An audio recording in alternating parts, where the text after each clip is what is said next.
Singapore will become the world's first country to use facial verification in its national DAHO scheme, but privacy advocates are alarmed by what they say is an intrusive system vulnerable to abuse. From next year, millions of people living in the city-state will be able to access government agencies, banking services and other amenities with a quick face scan. This biometric check will do away with the need to remember a password or security dongle when performing many everyday tasks, its creators say. It is part of the financial hub's drive to harness technology, from ramping up the use of electronic payments to research on driverless transport. We want to be innovative in applying technology for the benefit of our citizens and businesses, Kwok Kwek Sin, who works on digital identification at Singapore's technology agency GovTech, told FF. Facial verification has already been adopted in various forms around the world, with Apple and Google implementing the technology for tasks like unlocking phones and making payments. Governments have also deployed it at airports for security checks on travelers. But Singapore's rollout is one of the most ambitious yet, and the first to attach facial verification to a national identification database. The technology captures a series of photos of a person's face in various lights. These images are matched with other data already available to the government, such as national identity cards, passports and employment passes.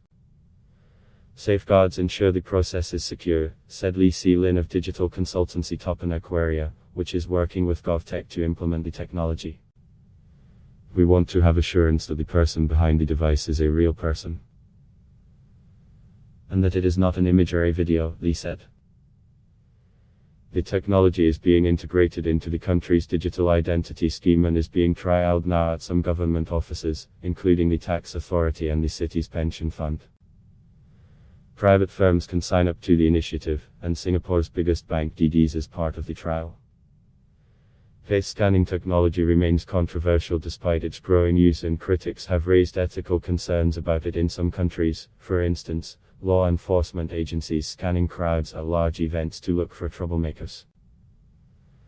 Singapore authorities are frequently accused of targeting government critics and taking a hard line on dissent, and activists are concerned about how the face scanning tech will be used. There are no clear and explicit restraints on government power when it comes to things like surveillance and data gathering, said Kirsten Han, a freelance journalist from the city. Will we one day discover that this data is in the hands of the police or in the hands of some other agency that we didn't specifically give consent for? Those behind the Singapore scheme stress facial verification is different to recognition as it requires user consent, but privacy advocates remain skeptical. The technology is still far from benign, Privacy International Research Officer Tom Fisher told FF. He said systems like the one planned for Singapore left opportunities for exploitation, such as use of data to track and profile people. Kwok of GovTech insisted that no data would be shared with third parties and users would be left with other options, such as personal passwords, to access services. The use is very specific.